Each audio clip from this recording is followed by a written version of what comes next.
네, 오늘은 권위에 순복하라 내가 하나님을 대신하리까 라는 제목으로 하나님 말씀 증거하도록 하겠습니다.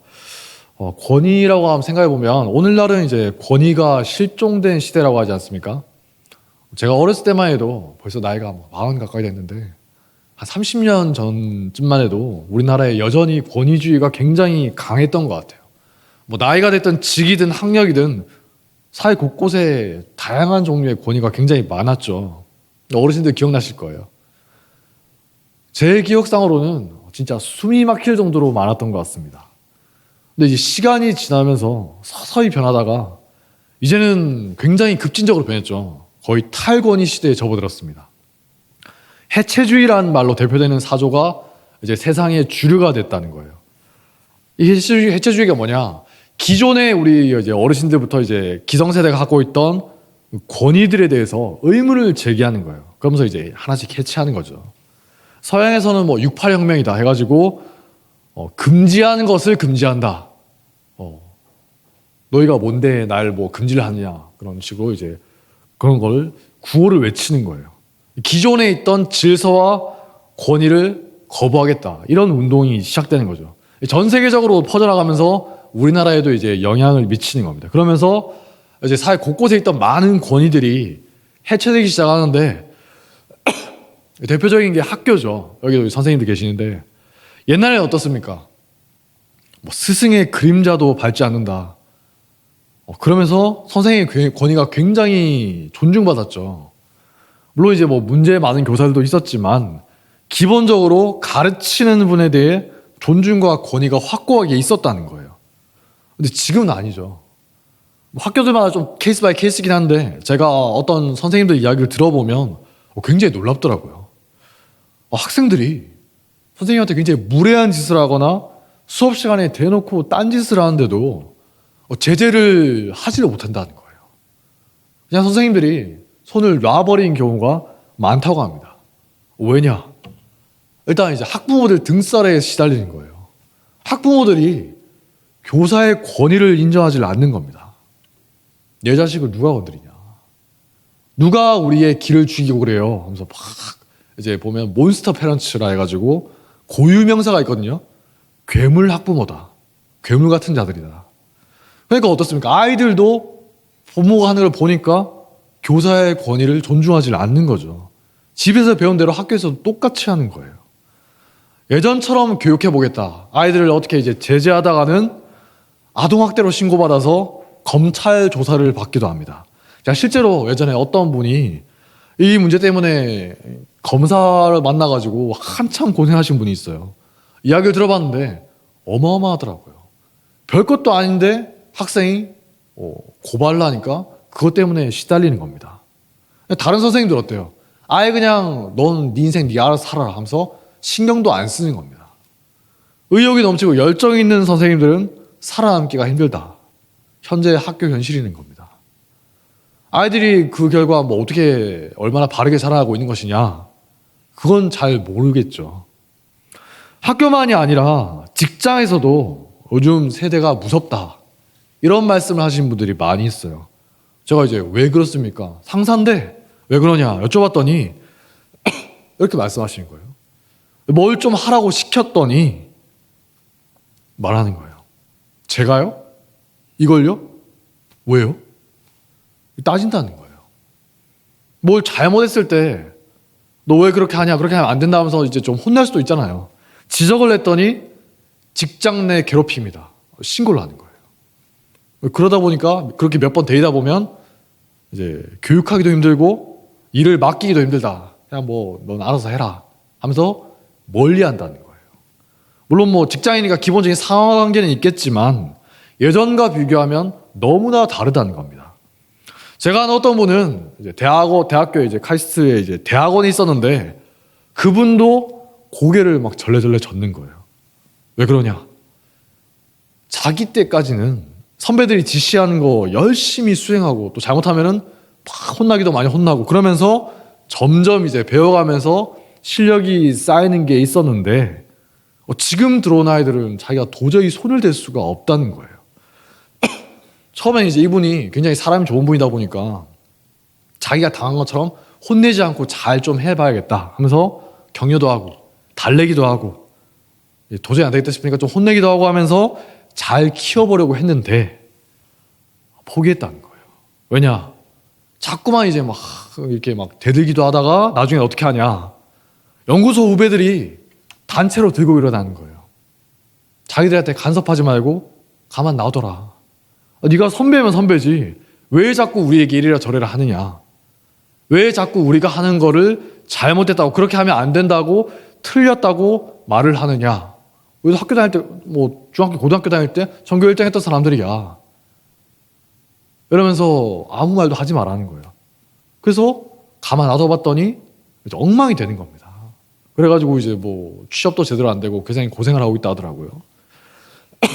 이렇게 이제 권위를 다 부정하고 해체해버리겠다 했던 대표적인 사건이 저기 옆나라 중국의 문화 대혁명이라는 게 있죠. 마오쩌둥이 나라 전체를 나락으로 보내버렸던 끔찍한 사건이에요. 우리나라 입장에서는 굉장히 고마운 거죠. 거의 한 3, 40년을 후퇴시켰다. 이런 평가를 받거든요.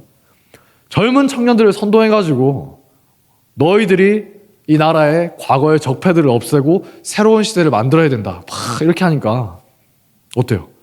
이 젊은 애들이 수백만 명이 몰려다니면서 나라에 있는 모든 권위를 다 때려 부수는 거예요. 뭐 선생님부터 시작해가지고 나라에 있는 모든 어떤 전문가들, 지식인들 다 반동분자로 몰아가지고 뭐 두들겨 팬다거나 감옥에 가둬버리는 거죠. 중국 영화 중에 인생이라는 게 있습니다. 칸 영화제 수상을 한 그런 작품인데 거기에 보면 주인공이 이제 아이를 낳아야 돼서 병원에 갔는데 의사나 간호사가 한 명도 없어요. 왜냐? 저놈들은 과거의 반동문자들이다. 다 잡아놓은 거예요. 학생들이 거기서 그냥 의사네, 의사네, 간호사네 하고 있는 거예요. 사고가 터졌는데 아무도 대처를 못하는 겁니다. 권위를 다 부정하고 해체시켜버린 결과 끔찍한 세상이 되었다는 거죠. 지금도 중국에서는 잊고 싶은 그런 기억이고 그때 학생들 교육도 제대로 못 받고 이상한 짓을 했던 사람들이 지금도 굉장히 문제가 되는 그런 세대로 남아있다고 하죠. 이런 사회적인 현상들이 이제 어디까지 영향을 미칩니까? 교회로 들어오는 거예요. 교회도 이제 전통적인 권위들이 있지 않습니까? 지켜오던 것들이 있고 존중받던 질서들이 있는데 교회에서도 점차 권위가 사라지고 있다는 거예요. 교회 밖에서 하던 방식들 교회에서도 똑같이 하려고 합니다. 그러다가 자기 마음대로 안 되면 소위 이제 수틀리면 어떻게 하죠? 막 뒤집어 엎어버린다거나 교회를 떠나버리는 거예요. 나가면 딴 데 가면 그만이야. 왜 이런 일이 벌어집니까? 권위가 사라져서예요. 권위를 인정하지 않기 때문입니다. 근데 신앙생활 오래 하신 분들 다 아시죠? 권위주의가 문제인 거지 권위는 반드시 필요한 거예요. 성경 말씀 읽어보면 아실 겁니다. 끊임없이 권위의 중요성에 대해서 강조하고 또 강조하고 있어요. 우리가 권위를 잘못 이해하고 권위를 잘못 다루는 것에 대해서 경계하는 거지 권위 자체를 부정하는 게 절대 아니라는 겁니다. 성경 말씀을 보면 모든 권위는 하나님께로부터 온 것이다. 이런 말씀도 있죠. 권위에 순복하는 법을 배워야 된다. 이렇게 권고하고 있다는 거예요. 근데 어떻습니까? 젊을 때 이런 말씀 굉장히 마음에 들지가 않거든요. 권위에 순복하라는 말씀 들으면 어떻습니까? 반발심이 생겨요. 내가 왜요? 내가 맞는데 저 사람 틀린 말을 하는 것 같은데 내가 왜 저 사람 말을 듣고 참아줘야 됩니까? 납득이 되지 않는 거예요. 혈기 넘치는 사람일수록 굉장히 받아들이기 어렵다는 거죠. 제가 20대 때 서울 와서 이제 설교 말씀 듣다 보니까 이런 설교 말씀들을 종종 들었는데 들을 때마다 막 갈등이 되는 거예요. 내면의 갈등이 심한 겁니다. 도저히 받아들이고 싶지 않은데 동의하고 싶지가 않은데 듣다 보니까 또 성경 말씀이에요. 이걸 내가 어떻게 해야 되나? 자수성가형 인간이나 혹은 자아가 강한 분들도 받아들이기 힘들죠. 왜 내가 다른 권위에 순복해야 되냐? 고집이 있어요. 사로운 방식이 있으니까 쉽게 바뀌지가 않는 겁니다. 하지만 권위에 순복하는 것이야말로 그리스도인의 미덕이라는 겁니다. 오늘 말씀 요셉이 정말 잘 보여주고 있지 않습니까? 요셉이 어떤 사람이에요? 이집트의 노예로 팔려와서 온갖 고생을 하다가 총리가 됐죠. 자수성가형의 모범적인 인물입니다. 세계 최강대국이잖아요. 이집트의 총리니까 위로는 딱 한 명밖에 없어요. 파라오밖에 없습니다. 사실상 나라의 모든 일을 요셉이 다 맡아서 처리해요.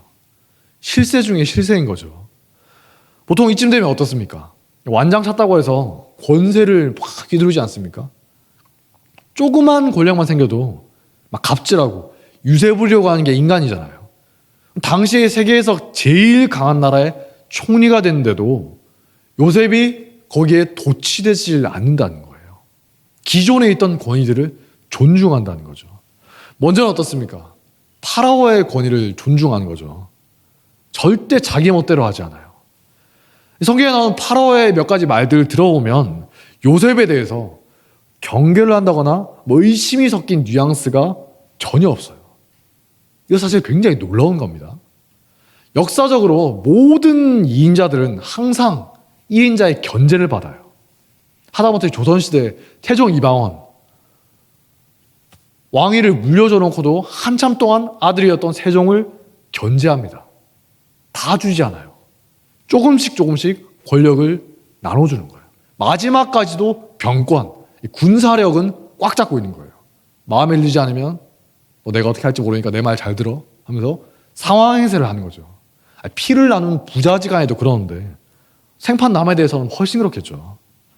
처신을 잘못한다거나 2인자가 모함을 받아서 목이 날아가거나 집안이 완전 멸망하거나 탄핵되는 일이 비일비재하게 벌어지는 겁니다. 그게 2인자의 운명이에요. 1인자들은 항상 두려움이 있는 겁니다. 혹시 저놈이 내 권력을 넘보진 않을까? 도전하진 않을까? 경계하고 의심하고 또 사람을 붙여서 몰래 감시하는 게 자연스럽고 당연하다는 거죠. 요셉에 대해서는 전혀 그러질 않은 거예요. 요셉이 파라오의 신뢰를 얻었다는 겁니다. 총리라는 권력을 쥐었는데 나는 어디까지나 파라오를 대신해서 나라를 다스릴 뿐이지 이집트의 주인은 파라오다. 그걸 잊지 않고 있었다는 거예요. 처음에는 당연히 경계하고 감시를 했겠죠. 근데 가만히 보니까 저놈이 정말 나를 존중해주는, 내 권위를 인정하고 존중하는구나. 알게 되니까 경계심을 푸는 거예요. 파라오 외에도 이제 궁정에 정말 많은 권력자들이 있지 않습니까? 정치적인 암투가 벌어지는 거죠. 항상 권력의 중심부에는 음모가 있고 권력 다툼이 끊이질 않습니다.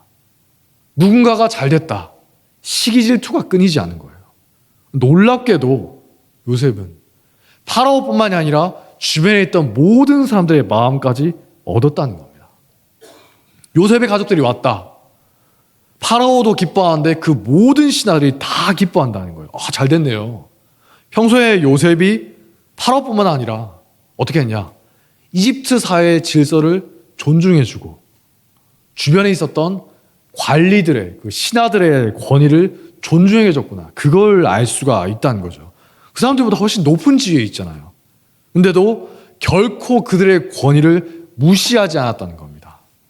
그 결과 주변 사람들의 질투와 분노를 사지 않고 오히려 호감을 얻을 수가 있었다는 거죠. 생각해 보세요. 요즘도 어떻습니까?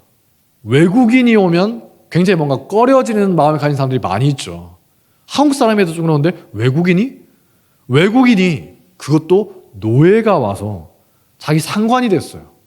기분이 어떻겠습니까? 굉장히 기분 더럽죠.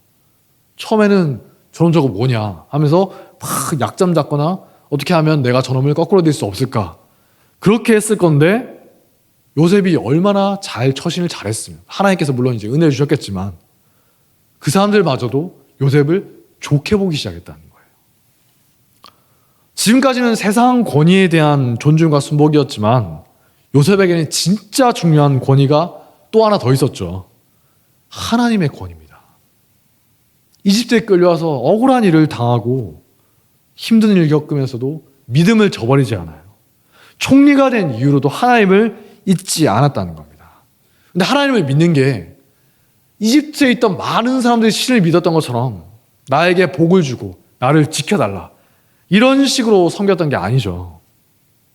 요셉의 인생의 주인이고 요셉의 인생을 실질적으로 지배하는 궁극적인 권위로 인정했다는 거예요. 이걸 제일 잘 보여주는 말씀이 오늘 읽었던 19절에서 21절 말씀입니다. 함께 읽겠습니다. 시작. 요셉이 그들에게 이르되 두려워하지 마소서. 내가 하나님을 대신하리이까. 당신들은 나를 해하려 하였으나 하나님은 그것을 선으로 바꾸사 오늘과 같이 많은 백성의 생명을 구원하게 하시려 하셨나니 당신들은 두려워하지 마소서. 내가 당신들과 당신들의 자녀를 기르리이다 하고 그들을 간곡한 말로 위로하였더라. 내가 하나님을 대신하리이까. 저는 이 말씀 볼 때마다 막 전율이 느껴져요. 제가 감히 하나님의 자리에 앉지 않겠습니다. 하나님의 뜻을 거슬러서 내 마음대로 하지 않겠습니다. 신앙 고백이에요. 수많은 사람들을 다스리던 권력의 정점에 있던 사람인데 우리가 평소에 보는 저 수많은 정치인들처럼 취해지는 게 아니라 욕망이 휩쓸리는 게 아니라 자기 위에 진정한 주인이 있다. 그걸 고백하는 거예요. 이어지는 말을 보면 요셉이 과거의 일을 절대 잊지 않았구나. 그걸 알 수가 있는 거죠. 용서하되 잊지는 않겠다. 당신들은 나를 해치려 하였다. 이 말부터 했으면 막 형들의 등골이 서늘했겠죠. 무슨 말을 하려고 저러나. 근데 거기에 대해서 보복하는 게 아니라 자기 인생을 통해서 하나님의 뜻이 이루어지고 있구나. 그걸 깨달은 거예요. 내가 어떻게 처신하는 것이 내 주인의 뜻일까? 내가 이 자들을 어떻게 대하는 것이 하나님의 뜻일까? 아브라함에게 주어졌던 약속의 말씀이 나를 통해 이루어지고 있구나. 그래서 형들을 오히려 위로하는 겁니다. 형들이 어떻습니까? 그런 대접을 받을 만한 자격이 있어요? 아니죠. 그 사람들이 예뻐서 그렇습니까? 아니에요. 오직 주인이신 하나님의 뜻이기 때문에 따르는 겁니다. 요셉이 얼마나 진심으로 하나님의 권위를 인정했느냐. 야곱이 죽기 전에 요셉을 불러서 둘이서만 심각한 논의를 하거든요. 이후에 오랜 세월이 지나서 너희들이 가나안 땅으로 다시 돌아갈 것이다. 그러니까 여기 이집트 땅에 매장하지 말고 나를 가나안 땅에 묻어달라. 야곱이 요셉에게 맹세하라고 하니까 요셉이 그러겠노라. 맹세를 하죠. 근데 이거 다른 사람들이 보면 얼마나 웃긴 모습이에요. 아니 지금 어르신 세계에서 제일 풍요롭고 문화적으로 앞진 선진국에 왔는데 미국 시민권 이상의 그런 놀라운 상황에 처했는데 무슨 가난한 깡촌으로 돌아갈 생각을 하십니까? 지금 총리의 가족을 이렇게 누리는 게 많은데 무슨 수백 년 후의 일을 그렇게 심각하게 논의하십니까? 근데 야곱의 가족들 중에서 유일하게 야곱과 요셉만 이런 논의를 진지하게 한다는 거예요. 왜 그렇습니까? 두 사람은 하나님의 권위를 진정으로 인정한 사람들이에요. 하나님이 진짜 우리의 주인이시다. 주변 환경이 어떻든 말든 내가 가진 세상에 게 얼마나 많든 적든 내 주인의 권위 앞에서는 아무런 의미가 없다. 그걸 알고 있다는 거예요. 그래서 요셉도 야곱을 따라서 창세기 마지막에 이스라엘 백성들의 이런 맹세를 시키죠. 요셉이 그의 형제들에게 이르되 나는 죽을 것이나 하나님이 당신들을 돌보시고 당신들을 이 땅에서 인도하여 내사 아브라함과 이삭과 야곱에게 맹세하신 땅에 이르게 하시리라 하고 요셉이 또 이스라엘 자손에게 맹세시켜 이르기를 하나님이 반드시 당신들을 돌보시리니 당신들은 여기서 내 해골을 메고 올라가겠다 하라 하였더라. 출애굽기 보면 그래서 요셉의 유골을 챙기죠. 여호수아서에 가서 그걸 가나안 땅에 매장하는 내용이 나옵니다. 남들이 다 부러워해요. 존경하고 우러러보는 이집트의 총리로 있는데 요셉은 언제나 자기 주인이신 하나님의 말씀, 너희가 언젠가는 가나안 땅으로 돌아갈 것이다. 약속의 말씀을 진심으로 믿었다는 거예요. 그냥 아멘 할렐루야 믿었다는 게 아니고 진짜 그렇게 될 것이다. 믿는 거죠. 말로만 주여 주여 하는 게 아니라 막 버릇처럼 주여 이런 게 아니라 진짜 자기의 주인으로 인정했다는 거예요. 요셉과 비슷한 사람이 다윗이지 않습니까? 다윗도 어때요? 억울하게 누명 쓰고 막 도망다니죠. 그런 와중에도 사울의 권위를 존중해줘요. 2번이나 죽일 기회가 있습니다. 근데 참아요. 왜죠? 그게 하나님의 뜻이니까. 주변 부하들이 난리가 나는 겁니다. 당장 사울을 죽여야 됩니다. 근데 다윗이 뜯어말리는 거예요. 그러면 안 된다. 부하들이 황당한 거예요. 아니 지금 저기 원수가 눈앞에 있지 않느냐. 마음만 먹이면 죽일 수 있지 않느냐. 저자만 죽이면 모든 문제가 다 해결되지 않겠느냐. 지극히 상식적이에요. 다윗은 지극히 비상식적이고 어리석게 보이는 길을 간다는 겁니다. 자기 주인인 하나님의 뜻은 다윗이 사울을 해치지 않는 것이다. 다윗도 얼마나 화가 났겠어요. 사울을 솔직히 죽이고 싶은 마음이 있어요. 몇 번이나 말을 바꾸면서 자기를 죽이려고 하고 반역자란 누명을 씌워서 전국에 지명수배를 돌리죠. 가족들과도 헤어져야 됩니다. 친구들도 다 자기에게 등을 돌려요. 모든 인간관계가 다 끊어집니다. 심지어 막 어디 갈 때는 모욕까지 받아요. 저런 막 주인으로부터 도망친 자가 있던데 너 아니냐. 모욕을 당하는 겁니다. 이가 갈리는 거죠. 다윗이 사울을 살려줄 때 했던 말을 보면 아까 요셉이 했던 것처럼 결코 잊지는 않겠다. 그걸 알 수가 있는 겁니다. 사무엘상 24장 12절을 보니까 이렇게 말합니다. 여호와께서는 나와 왕 사이를 판단하사 여호와께서 나를 위하여 왕에게 보복하시려니와 내 손으로는 왕을 해하지 않겠나이다. 당신이 나에게 한 거 내가 절대 잊을 수가 없다. 하지만 하나님께서 당신에게 보복하실 것이다. 내 손으로는 너를 해치지 않겠다. 만약에 다윗이 사울을 죽였다. 아무도 손가락질 하지 않아요. 다 이해하죠. 나라도 그랬을 거야. 그럼에도 불구하고 끝까지 다윗은 사울을 해치지 않는 거예요. 사울이 그런 대우를 받을 자격이 있어서입니까? 아니죠. 다윗은 자기 위에 있는 권위에 순복하는 거예요. 인간적으로는 100번도 더 죽였지만 내가 하나님을 대신하리니까 감히 하나님의 뜻을 내가 거스르지 않겠다는 거예요. 나중에 왕이 되어서도 변함이 없죠. 성전을 지으려고 하는데 하나님이 막으시지 않습니까? 보통 사람이 어때요? 그래도 제가 한 게 있는데요. 자기 노력과 정성이 아까워서 제가 좋은 의도로 하고 있잖아요. 그러면서 막 밀어붙이지 않습니까? 뭐 교회에서도 많이들 그러시죠. 근데 다윗은 하나님이 막으시니까 딱 그만둬요. 모든 준비를 다 갖췄는데도 그만두는 거예요. 자기 노력이 어떻든 내가 가지고 있는 재산과 능력이 어떻든 성전 건설을 했던 효과가 어떻든 말든 하나도 중요하지가 않아요. 다윗에게 중요한 건 뭐냐? 내가 지금 왕이지만 나를 지배하는 권위가 있다. 그 권위를 인정하고 순복하는 마음이 있기 때문에 밧세바 사건 때도 나단을 살려보내주죠. 고대 시대에 종교 지도자가 세속 지도자에 대해서 이렇게 도전을 하면 바로 목이 날아갑니다. 낭만적인 관계가 절대 아니에요. 철저하게 서로를 이용하거나 견제하는 관계였다는 거죠. 이스라엘이 신정 국가니까 좀 덜하긴 한데 그래도 성경책을 읽어보면 왕에게 직언을 했다가 고난을 겪은 사람들이 많이 있었죠. 듣기 싫다고 막 가두거나 죽이기도 해요. 하나님의 선지자도 죽이는 겁니다. 이사야 선지자도 톱으로 켜서 죽였다지 않습니까? 요아스 왕도 어때요? 우리가 GBS 할 때 봤던 요아스 왕도 요야다의 아들 스가랴 제사장인데 하나님의 감동을 받아서 왕에게 경고를 하니까 저놈 저거 잡아 죽여라. 돌로 쳐서 죽여버리죠. 놀라운 게 아니에요. 그게 일반적인 모습이라는 겁니다. 근데 다윗은 속사람이 하나님의 지배를 받고 있었죠. 내가 다른 모든 말은 다 들어주겠다. 근데 제발 그 말만은 하지 마라. 영린이라는 게 있죠. 절대 건드리면 안 되는 치명적인 그 치부가 있는데 그걸 딱 지적받았는데도 나단의 목을 날리는 게 아니라 즉시 회개하는 거예요. 내가 여호와께 죄를 지었나이다. 이 나단 이야기의 마지막이 이렇게 끝납니다. 나단이 자기 집으로 돌아가니라.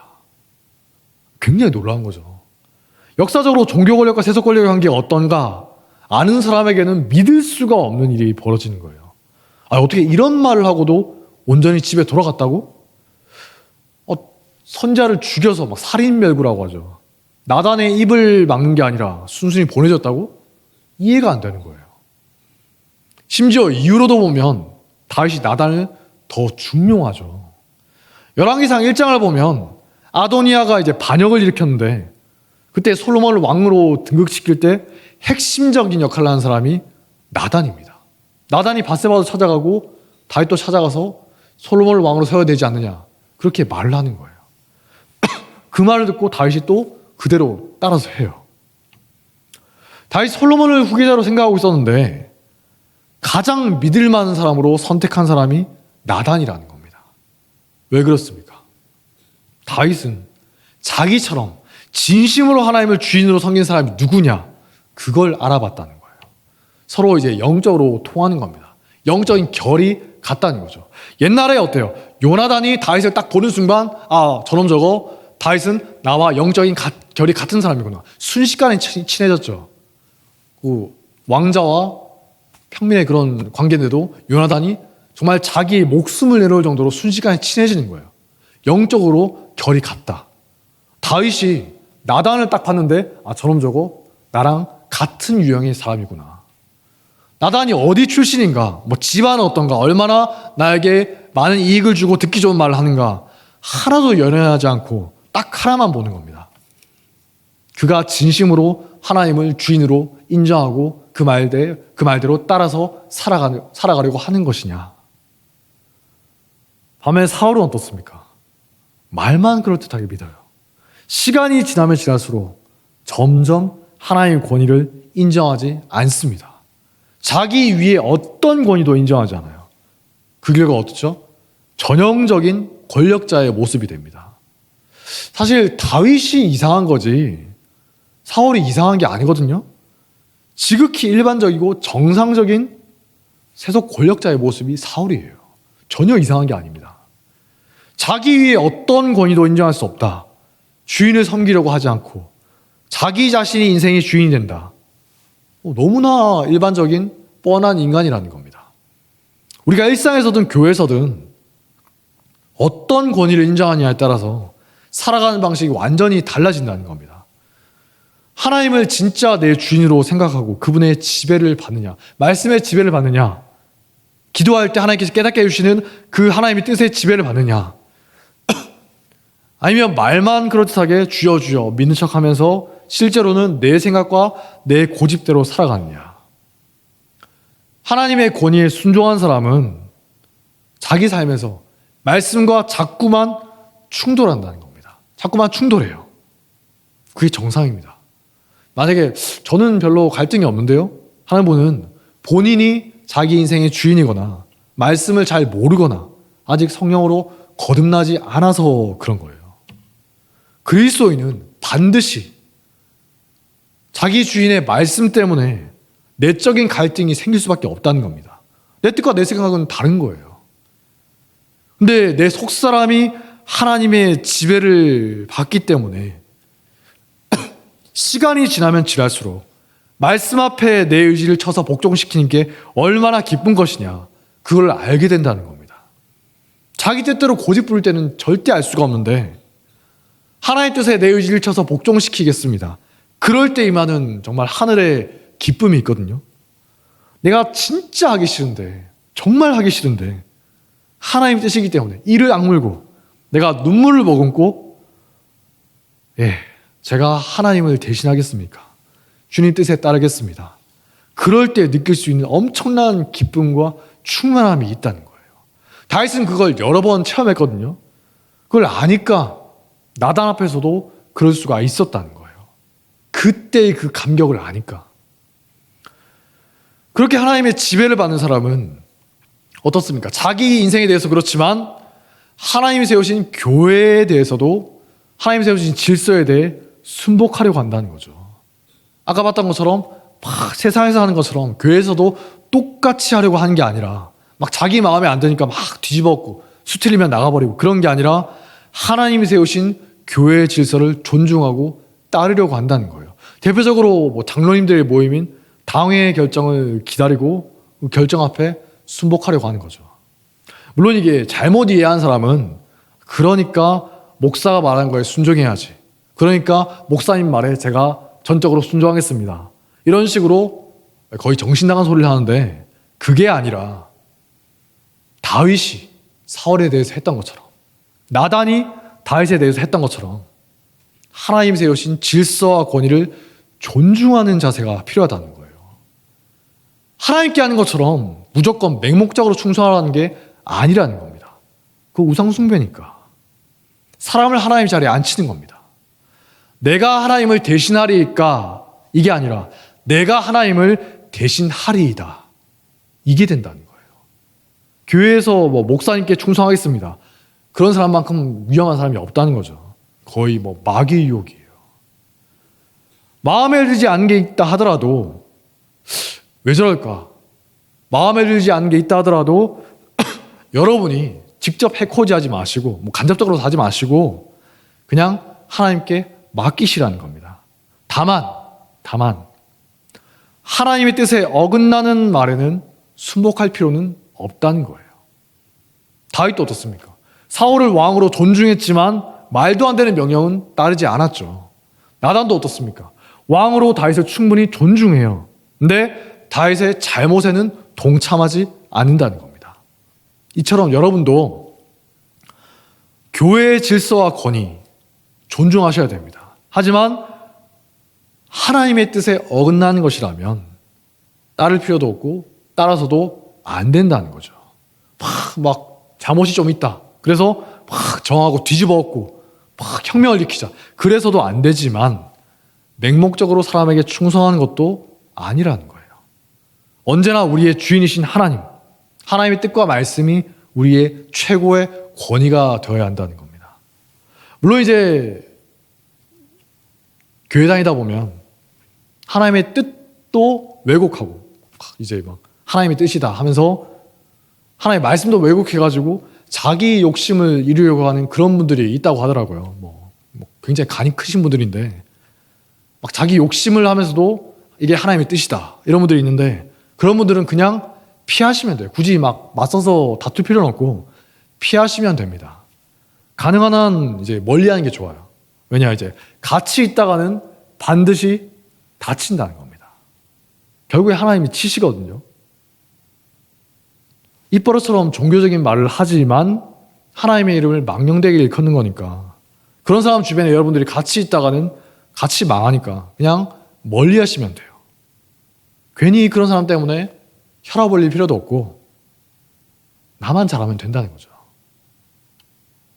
저도 좀 이 말씀 준비하면서 많이 돌아봤는데 내가 먼저 그냥 권위에 순복하고 하나님의 권위를 최고로 여기면서 말씀의 지배를 받으면 그걸로 충분하다는 겁니다. 말씀을 정리하겠습니다. 요셉과 다윗은 어떻게 했느냐? 그리고 사울은 어떻게 했느냐? 결국 그들의 차이는 한 가지예요. 자기 위에 있는 권위를 인정하느냐? 그 권위의 지배를 받았느냐? 아니냐? 우리 교회에 진심으로 하나님을 주인으로 인정하고 권위에 순복하는 속사람이 겸손한 분들이 많아지길 바랍니다. 내가 어찌 감히 하나님을 대신하리이까? 내가 하나님을 대신하리이까? 이 고백이 우리의 진심 어린 삶의 고백이 되길 주님의 이름으로 축복합니다. 자리에서 일어나겠습니다. 예수기도 찬양하겠습니다.